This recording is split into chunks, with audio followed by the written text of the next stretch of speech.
duties on door or dore and bars of gold and platinum were increased earlier this fiscal. I propose to increase the duties on articles made therefrom to enhance the duty differential.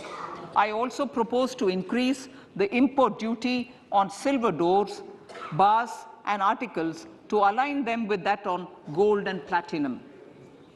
To facilitate availability of raw materials for the steel sector, exemptions from basic custom duty on raw materials for manufacture of CRGO steel, ferrous scrap and nickel cathode is being continued. Similarly, the concessional BCD of 2.5% on copper scrap is also being continued to ensure the availability of raw materials for secondary copper producers who are mainly in the MSME sectors. Compounded rubber. The basic custom duty rate on compounded rubber is being increased from 10% to 25% or 30 kg, whichever is lower, at par with that of natural rubber other than latex to curb circumvention of duty. Cigarettes. National calamity contingent duty on specified cigarettes was last revised 3 years ago. This is proposed to be revised upwards by about 16%. Direct taxes. I now come to my direct tax proposals. Honorable Speaker, these proposals aim to maintain continuity and stability of taxation, further simplify and rationalize various provisions to reduce the compliance burden, promote the entrepreneurial spirit, and provide tax relief to citizens. It has been constant endeavor of the Income Tax Department to improve taxpayer services by making compliance easy and smooth. Our taxpayers portal received a maximum of 72 lakh returns in a day, processed more than 6.5 crore returns this year. Average processing period reduced from 93 days in financial year 13-14 to 16 days only now. And 45% of the returns were processed within 24 hours. We intend to further improve this, roll out the next generation common IT return form for taxpayer convenience, and also plan to strengthen the grievance redressal mechanism. MSMEs and professionals. MSMEs are growth engines of our economy. Micro enterprises with turnover up to 2 crore of rupees and certain professionals with turnover of up to 50 lakh rupees can avail the benefit of presumptive taxation. I propose to provide enhanced limits of 3 crore and 75 lakh respectively to the taxpayers whose cash receipts are no more than 5%. Whose cash receipts are no more than 5%. Moreover, to support MSMEs in timely receipt of payments, I propose to allow deduction for expenditure incurred on payments made to them only when payment is actually made. Cooperation. Cooperation is a value to be cherished. In realizing our Prime Minister's goal for Sehkar Se Samriddhi and his resolve to connect the spirit of cooperation with the spirit of Amrit Kal, in addition to the measures proposed in Part A, I have a slew of proposals for the cooperation sector. First, new cooperatives that commence manufacturing activities till 2024 31st March shall get the benefit of a lower tax rate of 15%, as is presently available to new manufacturing companies. Secondly, I propose to provide an opportunity to sugar cooperatives to claim payments made to sugarcane farmers for the period prior to the assessment year 2016-17 as expenditure. This is expected to provide them a relief of almost 10,000 crores.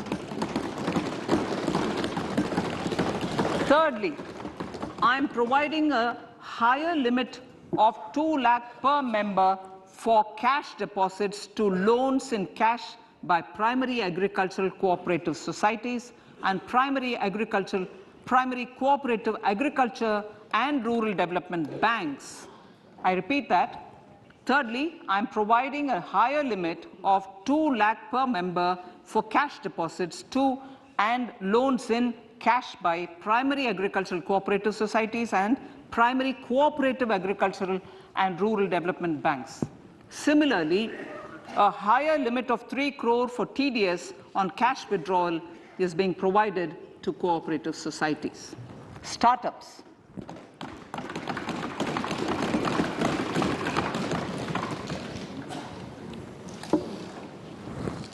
Entrepreneurship is vital for a country's economic development. We have taken a number of measures for startups and they have borne results. India is now the 3rd largest ecosystem for startups globally and ranks 2nd in innovation quality among middle-income countries. I propose to extend the date of incorporation for income tax benefits to startups from 31/3/2023 to 31/3/2024. I further propose to provide the benefit of carry forward of losses on change of shareholding of startups from 7 years of incorporation to 10 years.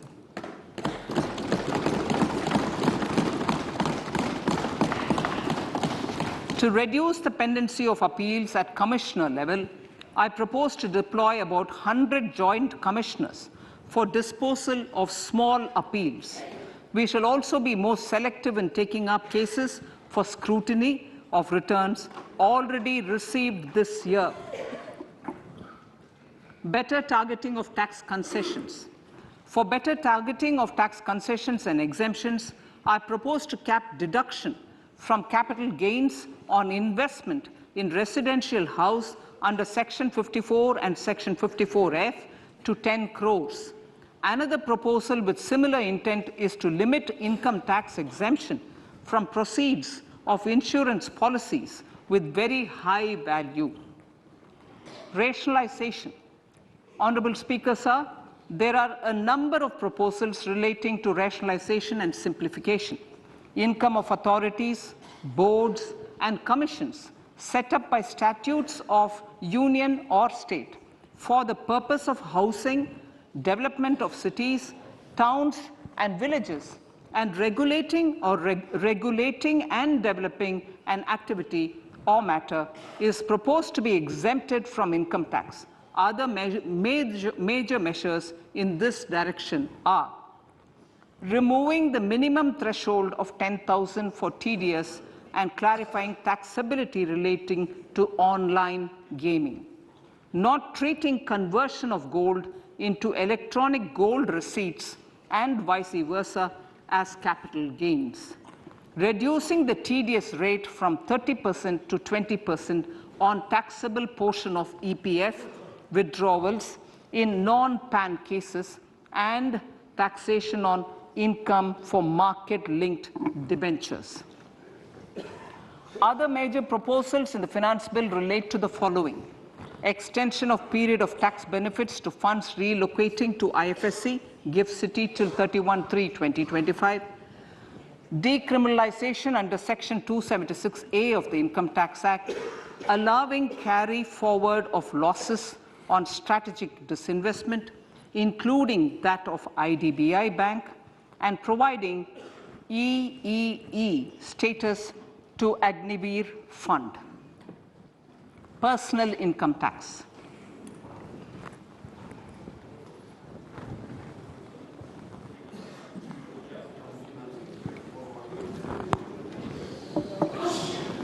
Now I come to what everyone is waiting for. Personal income tax. I have 5 major announcements to make in this regard. These primarily benefit our hard-working middle class. The first one concerns rebate. Currently, those with income up to 5 lakh do not pay any income tax in both old and new regimes. I propose to increase the rebate limit to 7 lakhs in the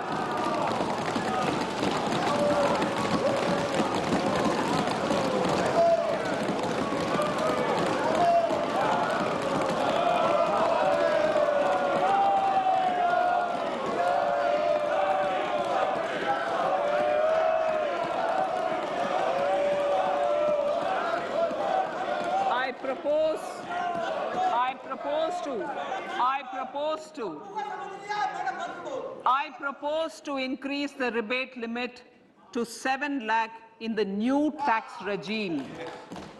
Thus, persons in the new tax regime with income up to 7 lakhs will not have to pay any tax at all.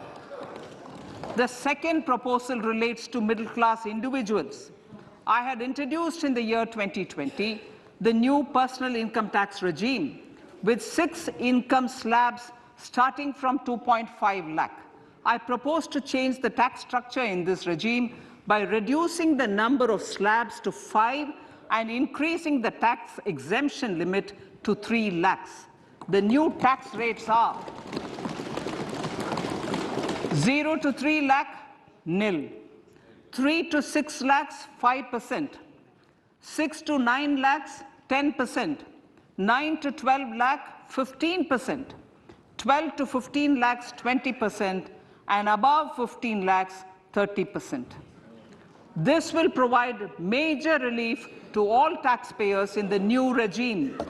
An individual with an annual income of 9 lakhs will be required to pay only 45,000 rupees. This is only 5% of his or her income. It is a reduction of 25% on what he or she is required to pay now. That is 60,000. So in the place of 60,000, it is now only 45,000. Similarly, an individual with an income of 15 lakh rupees would be required to pay only 1.5 lakh or 10% of his income or her income, a reduction of 20% from the existing liability of 1,87,500 rupees.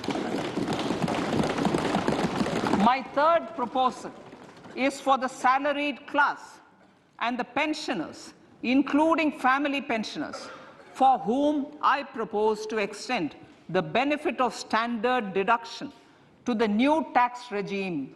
Each salaried person with an income of 15.5 lakh rupees or more will thus stand to benefit by 52,500 rupees.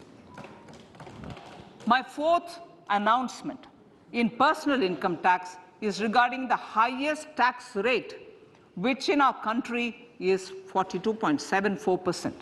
This is among the highest in the world. I propose to reduce the highest surcharge. Rate from 37% to 25% in the new tax regime.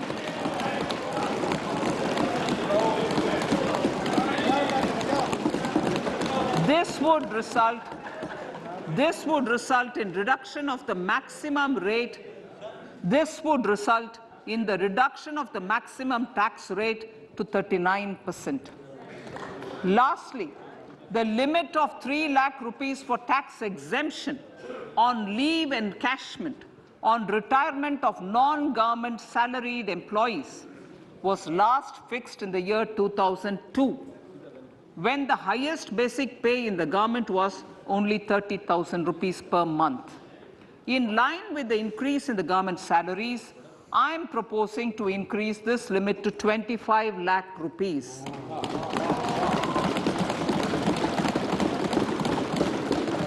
We are also making the new income tax regime as the default tax regime.